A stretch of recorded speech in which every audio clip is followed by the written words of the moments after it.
Jake Harrison stood on the bridge of the ESN Valiant and watched the stars through the big window in front of him. The ship was the first one humans had ever built that could travel far from Earth, and he was proud to be its commander. They had been flying around the edge of their solar system for 3 months now, looking for anything strange or dangerous that might come toward their home planet. The bridge was quiet, except for the soft sounds of computers working and people breathing. Lisa Martinez sat at her station watching the communication equipment, while Danny Rodriguez checked the science tools. Steve Carter was at the navigation desk, making sure they stayed on the right path through space. Jake liked his crew because they were all good at their jobs and they worked well together. Lisa suddenly sat up straight in her chair and put her hand to the earpiece she wore. Her face changed and Jake could see that something important was happening. She pressed buttons on her station and looked at the numbers on her screen with wide eyes. "Sir, we are getting a signal," Lisa said, and her voice was different than usual. "It is not coming from any human ship or station." Jake walked over to her station and looked at the display screen. Numbers and symbols were moving across it in patterns he had never seen before.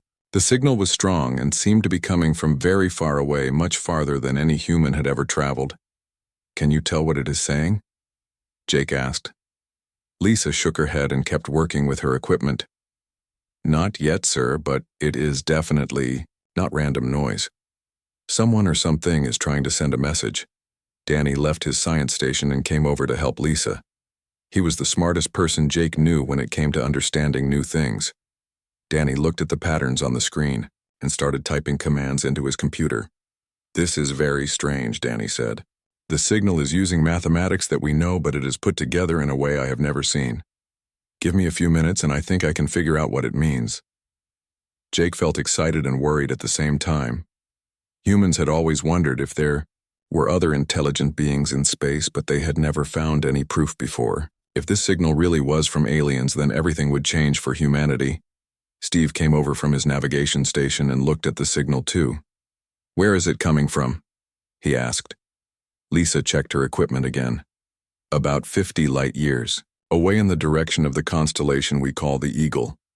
The signal is very strong, which means whoever sent it has powerful equipment." Danny was still working on understanding the message.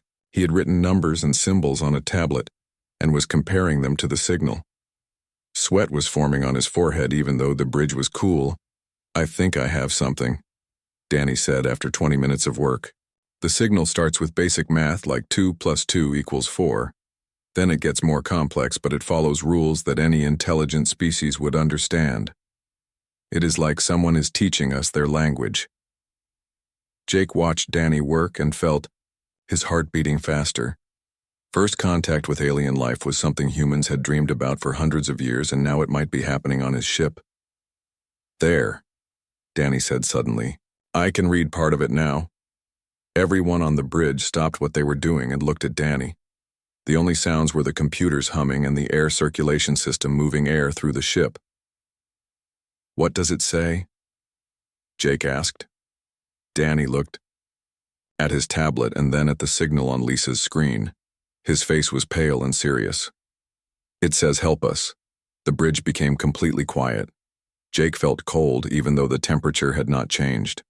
An alien species was asking for help, and humans were the ones who had received the message. "Is there more?" Jake asked. Danny nodded and kept working. After a few more minutes, he looked up again. "The full message says, 'Help us, please. Anyone who gets this message, help us. The devourers have come. Our worlds are dying.'" Lisa gasped and put her hand over her mouth. Steve sat down hard in his chair. Jake felt like someone had hit him in the stomach. "Devourers," Jake said. "What are devourers?" "I do not know," Danny said. "But the signal is repeating over and over. Whoever sent this is very scared." Jake walked back to the center of the bridge and thought about what to do. The signal was coming from 50 light years away, which would take months to reach even with their fastest ship. But if aliens were asking for help, then maybe humans should try to give it. "Are there other signals?" Jake asked. Lisa worked at her station for several minutes. "Yes, sir. I am picking up more signals now. They are coming from different directions, but they all seem to be saying similar things." "How many different directions?" Jake asked. "At least 12, sir, maybe more.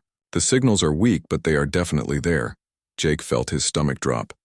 If signals were coming from 12 different places, then whatever these devourers were, they were attacking a large area of space. Multiple alien civilizations were crying for help at the same time. Danny, can you tell how old the signals are? Jake asked. Danny looked at his equipment and did some calculations. The closest signal is about 2 weeks old, sir. The farthest ones are maybe 6 months old. So this has been going on for months and we are just now hearing about it. Yes, sir. Whatever is happening out there, it started a long time ago and it is still continuing.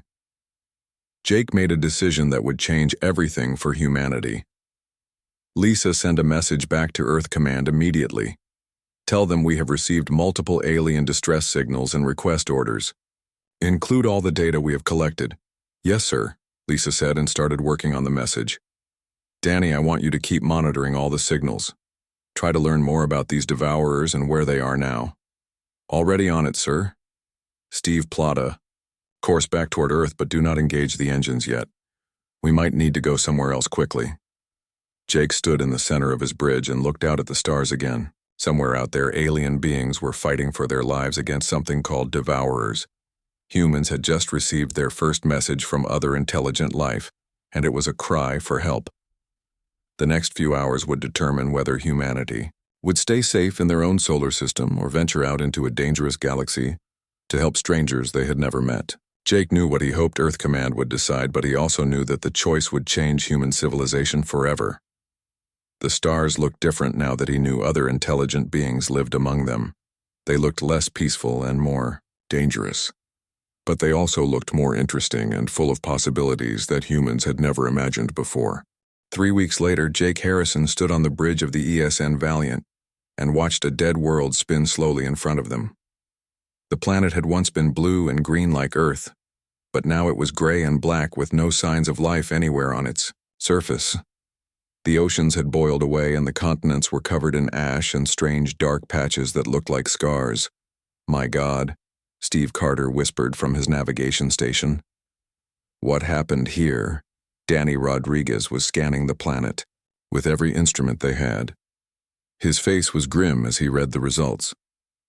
No life signs at all, sir. No plants, no animals, no microbes, nothing.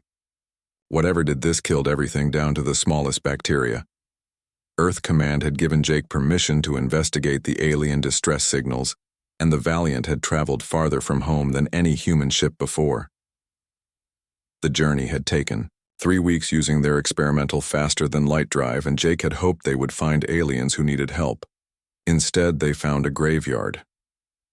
There are structures on the surface that might have been cities, Danny continued, but they are all destroyed. Some areas show signs of extreme heat. Others look like they were torn apart by massive forces. Lisa Martinez was monitoring communications, but her equipment was picking up only silence. No radio signals, sir. No electronic activity at all. This world is completely dead. Jake felt sick as he looked at the ruined planet. Billions of intelligent beings had lived here, and now they were all gone. The distress signal they had received had come from this system, but they were too late to help anyone, sir, Steve said suddenly. I am picking up something large in orbit, on the far side of the planet. Put it on screen, Jake ordered. The main display changed to show what Steve had found, and everyone on the bridge stopped breathing. A massive object was orbiting the dead planet, and it was unlike anything humans had ever imagined. The thing was bigger than Earth's moon, and it looked like it was alive. The object had a rough organic surface, covered in what looked like tentacles, or tubes. Parts of it pulsed with a sickly green light, and Jake could see movement all across its surface. At one end was an opening that looked like a huge mouth filled with rows of teeth, each one larger than a building. What is that thing? Lisa asked in a quiet voice. I think that is a devourer, Danny said. And I think it is feeding on what is left of this planet. As they watched, the monster in space extended long tentacles down toward the planet's surface. The tentacles seemed to be sucking up the last bits of material from the dead world's crust. Jake realized they were watching the final destruction of an entire civilization. Sir, we are receiving a signal, Lisa said suddenly. It is very weak and coming from somewhere near the creature. Can you locate the source? Jake asked. Yes, sir. It appears to be coming from a small ship that is hidden behind one of the larger tentacles. Jake made a quick decision. Steve, take us. Closer, but keep us ready to run if that thing notices us. Danny scanned that small ship. Lisa tried to communicate with whoever is sending the signal. The Valiant moved carefully toward the Devourer, staying far enough away to escape quickly but close enough to see the small alien ship. As they got closer, Jake could see that the ship was badly damaged with holes in its hull and parts of it missing completely. The ship has life signs, Danny reported. Weak ones, but definitely alive. The vessel appears to be made of some kind of crystal material. I have communication, sir, Lisa said. The signal is very strange. It uses sound waves instead of radio. Put it through the speakers. The bridge filled with a sound like wind chimes mixed with musical notes.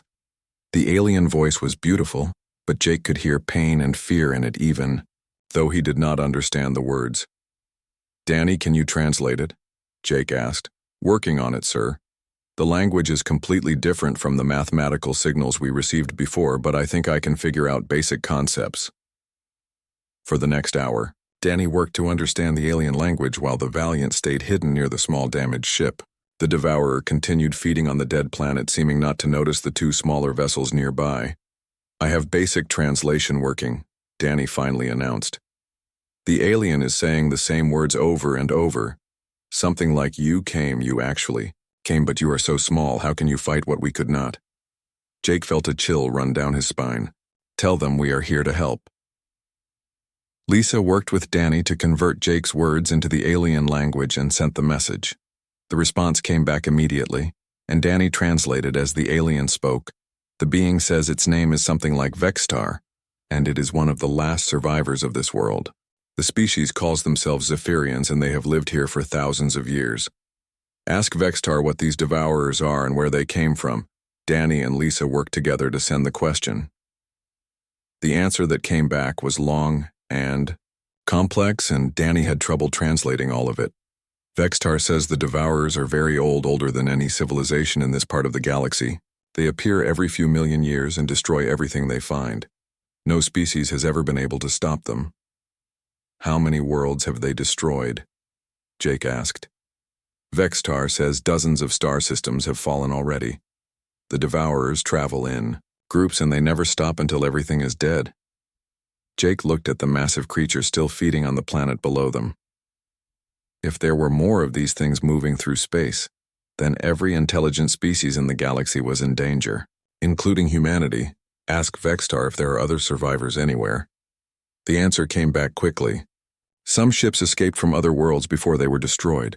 They are hiding in empty space or on dead moons. But the devourers always find them eventually. Tell Vextar that we want to help fight these creatures. Ask what weapons work against them. There was a long pause before the answer came back, and when Danny translated it, Jake felt his heart sink. Vextar says that energy weapons do not work well against the devourers. Their skin is too thick, and they heal quickly from most damage. Kinetic weapons like missiles work better, but the creatures are very fast and hard to hit. The Zephyrians tried everything they could think of, but nothing was enough. What about other species? Have any of them found ways to fight back? Vextar says that some species lasted longer than others, but in the end, they all fell. The Korthic Empire was the strongest civilization in this region, and they had weapons that could destroy planets, but even they were defeated. Jake walked around the bridge thinking about what he had learned. These devourers had destroyed civilizations that were far more advanced than humanity. What could humans possibly do that these other species had not already tried? Sir, Steve said. I am detecting movement from the devourer. I think it is getting ready to leave. Jake looked at the screen and saw that the massive creature was pulling its tentacles away from the planet. The feeding was apparently finished, and now it would move on to find fresh worlds to destroy Vextar. Says we need to leave now, Danny translated. The devourer will start looking for new prey soon, and if it finds us, it will follow us back to our homeworld. Tell Vextar to dock with our ship. We are taking him with us. Sir, that might not be safe, Steve warned. We do not know anything about Zephyrian biology. We need to learn everything we can about these devourers, Jake said. Vextar is our best source of information. The damaged crystal ship slowly approached the Valiant and connected to their docking port. Jake could hear strange musical sounds coming through the ship's hull as the alien came aboard within minutes. The Devourer finished its feeding and began moving away from the dead planet. Jake watched it disappear into space, knowing that it was heading toward other worlds filled with innocent life. Somewhere in the galaxy, more distress signals were being sent as civilizations realized that death was coming for them. Humanity had answered one cry for help and found a universe at war with monsters from the ancient past. Now Jake had to get Vextar safely back to Earth so that humanity could decide whether to hide in their own solar system or join a fight that every other advanced species had already lost. President Robert Hayes stood before the largest gathering of world leaders in human history and looked out at faces filled with fear and determination. Representatives from every nation on Earth had come to the emergency session of the United Nations after learning that hostile aliens were destroying civilizations across the galaxy Vextar. The crystal being from the destroyed Zephyrian world stood beside the president, making musical sounds that were translated by the new equipment Danny Rodriguez had built. The alien's body was made of living crystal that changed colors as it spoke, and everyone in the room was fascinated by the first intelligent being humanity had ever met from another world. The Devourers have destroyed 47 star systems in the past 6 months, the translation equipment said in a mechanical voice as Vextar communicated. They are moving toward this region of space and will reach your solar system within 5 years. General Amy Foster, the head of Earth's combined military forces, stood up from her seat. You said that species with weapons capable of destroying planets could not stop these creatures. Humanity has nuclear weapons, but nothing on that scale. How can we possibly fight them? Vexitar's crystal body shifted from blue to deep red as it responded. The Korthak Empire had ships the size of your cities and energy weapons that could cut through solid rock like it was air. The Ethereal Collective could manipulate matter at the molecular level and create any weapon they could imagine. All of them fell to the Devourers. Dr. Alex Johnson, the director of Earth's Enhanced Biology Division, had been thinking about the problem since the alien arrived 2 weeks ago. He raised his hand and stood up.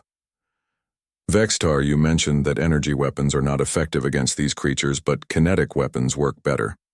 What exactly makes their biology so resistant to energy? The Devourers evolved in the deep space between galaxies where there is very little matter, but high levels of cosmic radiation. Their skin can absorb most forms of energy and convert it into food. Physical damage is harder for them to heal. Alex looked around the room at the other scientists and military leaders. Then maybe we are thinking about this the wrong way. Every species that fought the Devourers tried to build bigger and more powerful weapons. But what if the answer is not more advanced technology? General Foster frowned. What do you mean, Doctor? I mean that Earth has something no other world has had. We evolved on what the galaxy would consider a death world.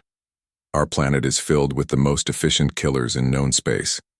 The room became quiet as everyone tried to understand what Alex was suggesting. Vexitar's crystal body turned yellow, which the translation equipment said meant confusion.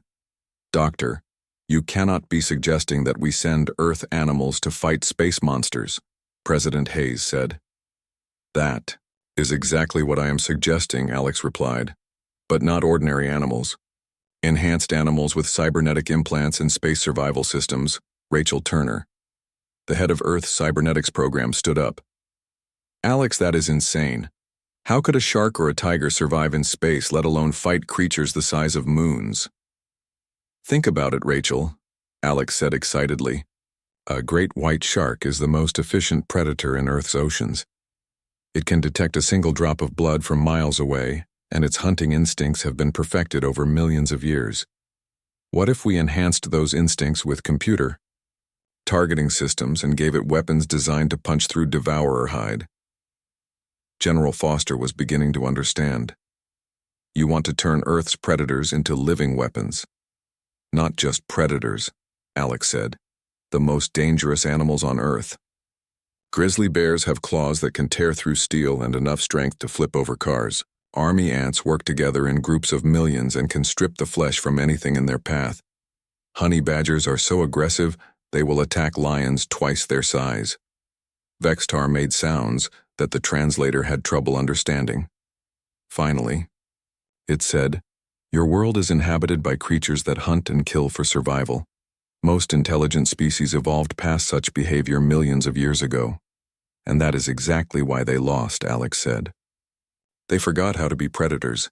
Humans never did." Dr. Sarah Kim, the head of genetic engineering, raised her hand.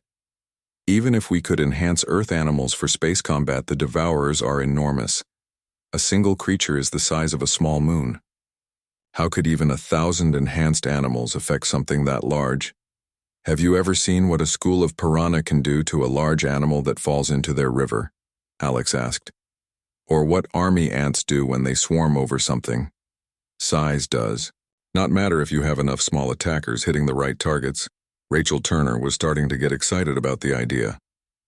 "We could enhance their nervous systems to work faster, give them weapons that integrate with their natural attack methods, and provide life support systems that let them operate in vacuum. We could use the fastest predators for quick strikes," Alex continued. "Peregrine falcons can dive at over 200 miles per hour.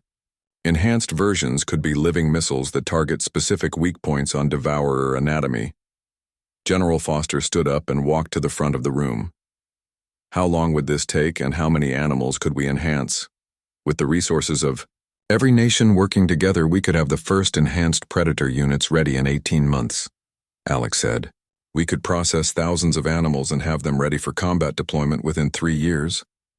President Hayes looked around the room at the faces of world leaders who were trying to decide if they should bet humanity's survival on enhanced animals.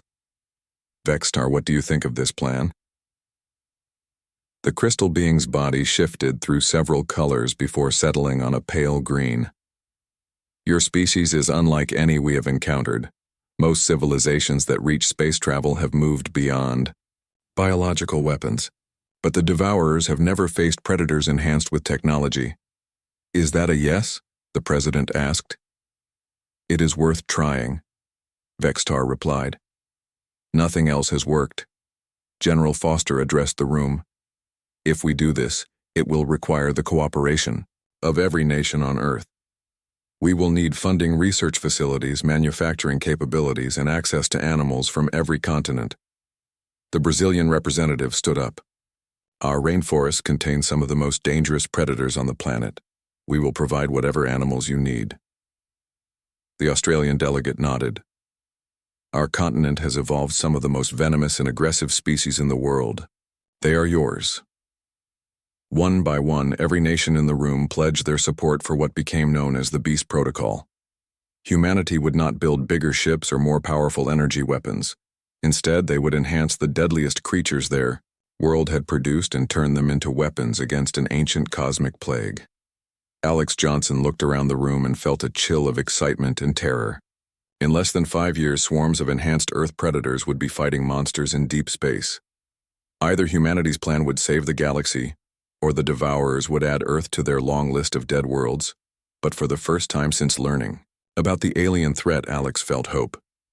The devourers might have defeated every advanced civilization in the galaxy, but they had never faced anything like Earth's children when humanity had taught them how to hunt among the stars. Lieutenant Colonel Chris Bailey stood on the command deck of the UES Apex Predator and watched through the observation windows as his enhanced animals prepared for their first real battle against the devourers. The massive transport ship was one of 50 that humanity had built specifically to carry Earth's deadliest creatures into space combat. 3 years had passed since the Beast Protocol began, and the results were beyond anything the scientists had imagined. The great white sharks swimming in the zero-gravity chambers were 15 feet longer than their natural cousins, and their cybernetic implants glowed with blue light as their enhanced nervous systems processed targeting data. Plasma cannons had been integrated into their bodies in ways that looked natural, and their skin had been reinforced with materials stronger than steel. "Colonel, the Altarian fleet is reporting devourer contact," Communications Officer Jenny Walsh announced from her station. "Multiple bogies approaching the nebula from 3 directions." The Altarian Confederation was the last major alien civilization still fighting the devourers, and their final stronghold was located in a nebula that provided some protection from the monsters. When their distress call reached Earth 6 months ago, Humanity had finally been ready to answer with force instead of just sympathy. All transport ships report ready status, Chris ordered into his headset. Beast handlers prepare for combat deployment. Below him in the ship's vast cargo holds thousands of enhanced Earth predators weighted in specialized chambers. The cybernetic grizzly bears were 7 feet tall when standing upright, and their claws had been replaced with molecular cutting edges that could slice through any known material. Life support systems built into their enhanced bodies allowed them to survive in space for days at a time.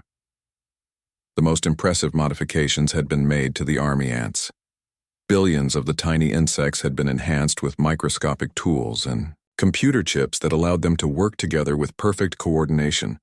When released in space, they formed clouds of destruction that could dismantle enemy ships piece by piece, devourer ships entering weapons range, Jenny reported. The Altarian fleet is engaging, but their energy weapons are having minimal effect. Chris watched the battle display and saw dozens of alien ships firing bright beams at 3 massive devourer creatures. The monsters were smaller than the one they had seen at the Zephyrian homeworld, but still larger than Earth's biggest cities. Their tentacles whipped through space, destroying Altarian vessels, while their massive mouths opened to reveal rows of teeth that could crush starships. All ships prepare for beast deployment, Chris announced. Remember, these creatures have never seen anything like what we are about to show them. The transport ships moved into position around the battle zone while the Altarian fleet continued their desperate defense. Several alien ships had already been destroyed, and the survivors were running out of ammunition and energy. Transport 7 reports ready for shark deployment, one of the beast handlers announced. All specimens showing optimal aggression levels. Deploy. Sharks. Chris ordered. The cargo bay doors of Transport 7 opened and 50 enhanced great whites launched into space. Their cybernetic life support systems activated automatically, and their enhanced targeting computers locked onto the nearest devourer. The sharks moved through vacuum with the same deadly grace they had once shown in Earth's oceans, except now they were armed with weapons designed to punch through devourer hide.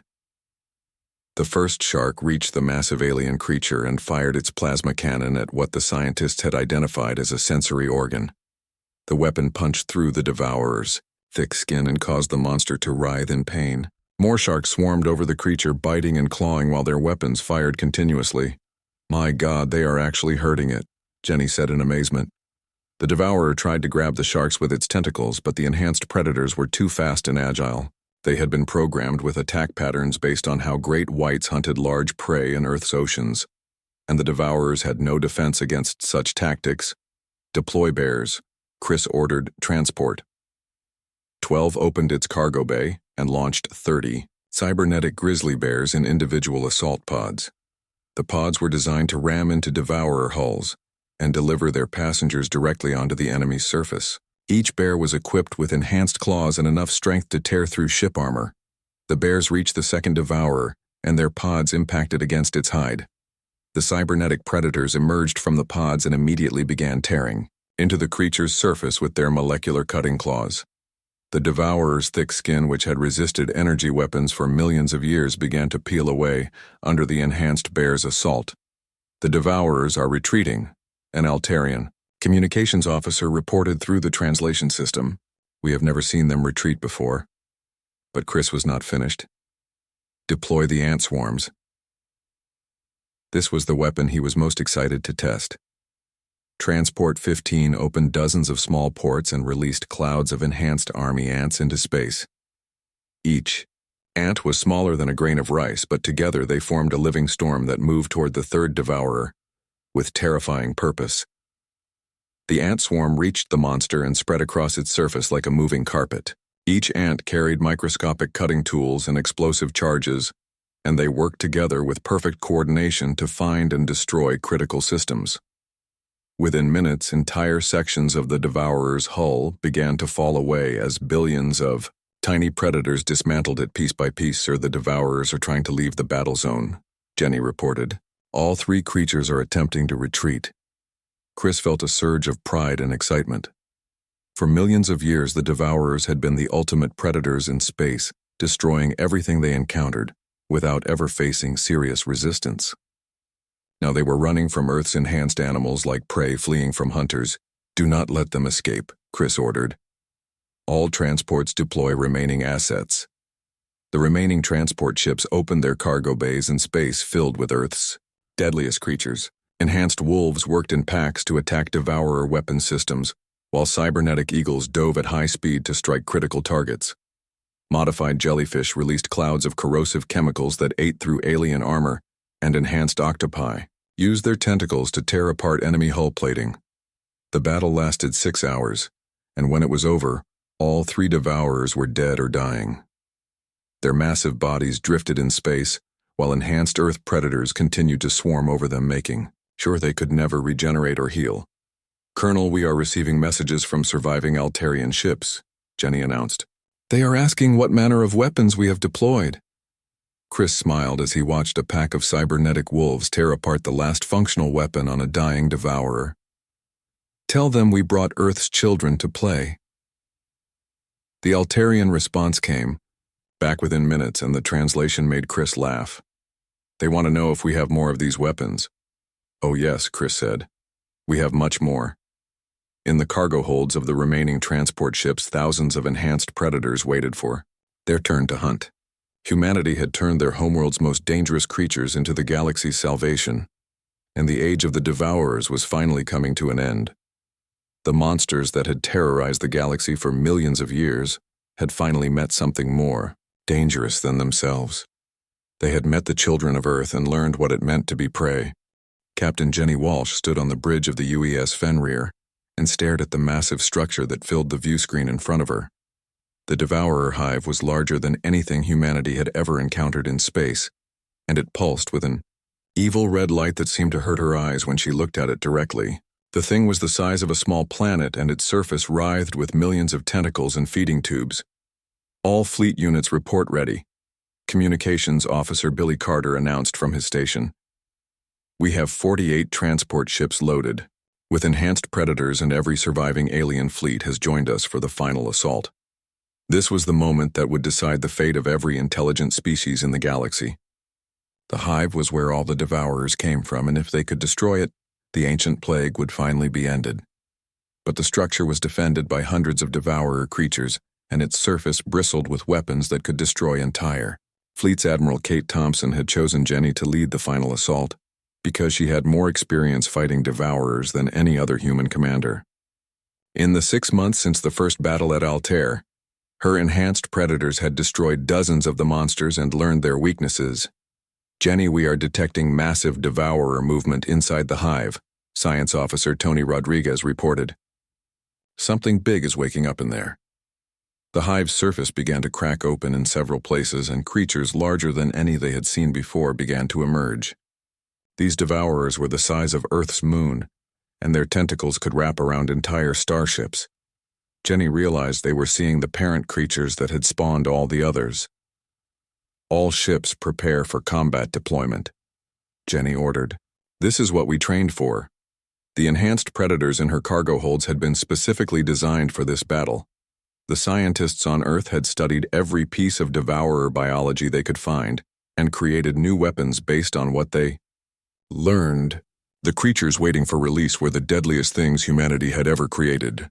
"Deploy the Kraken," Jenny ordered. Transport 1 opened its massive cargo bay and released humanity's ultimate creation. The enhanced giant squid was 400 feet long, and its tentacles were equipped with cutting beams that could slice through devourer hide like butter. Cybernetic implants had enhanced its intelligence and aggression, while life support systems allowed it to survive in space indefinitely. Kraken moved toward the hive with fluid grace, and its tentacles lashed out at the nearest parent devourer. The monster tried to grab the enhanced squid, but the Kraken was faster and smarter than any natural creature. It wrapped its tentacles around the devourer's sensory organs and began cutting them away with surgical precision. "Deploy shark battalions." Jenny ordered 50 transport ships opened their cargo bays simultaneously, and space filled with thousands of enhanced great whites. These were not the 15-foot predators from the first battle, but massive 30-foot monsters with weapons integrated into every part of their bodies. They moved through space like a living storm of teeth and fury. The sharks swarmed over the parent devourers in coordinated attacks that overwhelmed the ancient creatures' defenses. Groups of 50 sharks would target a single sensory organ and tear it apart while other groups attacked the creature's feeding tentacles. The devourers had never faced coordinated predator attacks, and their primitive nervous systems could not cope with multiple simultaneous threats. The hive is launching smaller defenders, Tony reported. Thousands of regular-sized devourers are emerging from the structure. Deploy the wolf packs and bear squadrons, Jenny ordered. More transport ships opened, and space filled with enhanced Earth predators of every description. Cybernetic wolves worked in coordinated packs to isolate and destroy individual devourers, while enhanced grizzly bears used their massive strength to tear apart enemy weapon systems. The battle became a three-dimensional hunt, with Earth's predators pursuing devourer prey through the vacuum of space. But the most devastating weapon was yet to come: deploy Operation Swarm. Jenny ordered. Every remaining transport ship opened dozens of small ports and released clouds of enhanced insects into space. Army ants, wasps, hornets, and mosquitoes had all been modified with cybernetic implants and microscopic weapons. Together they formed a living cloud of destruction that was invisible to devourer sensors until it was too late. The insect swarm reached the hive and spread across its surface like a plague. Billions of tiny predators worked together, with perfect coordination to find and destroy critical systems. The hive's defenses had been designed to stop large ships and energy weapons, but they were helpless against an enemy that attacked at the cellular level. Jenny, the hive is destabilizing, Tony announced.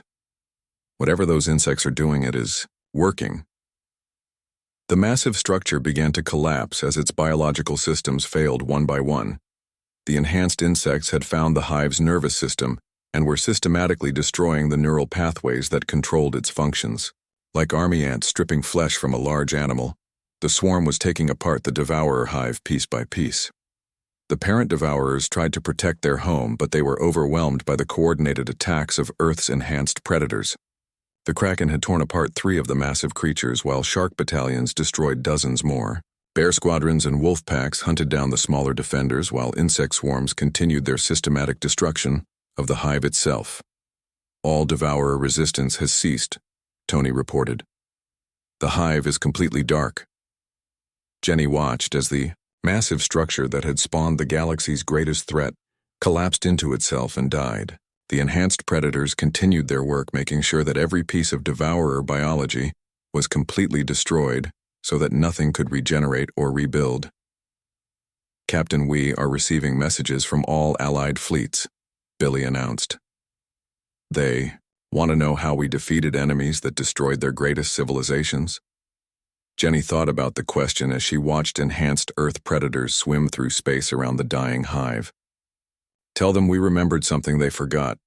We remembered how to hunt. The battle was over, but the work was just beginning. Enhanced predator teams would spend months making sure that every piece of devourer biology was completely destroyed. Other teams would travel to dead worlds and begin the long process of helping them recover and rebuild. Admiral Kate Thompson appeared on the communication screen from her flagship. Jenny, you and your predators have just saved every intelligent species in the galaxy. How does it feel? It feels like we did what Earth animals do best, Jenny replied.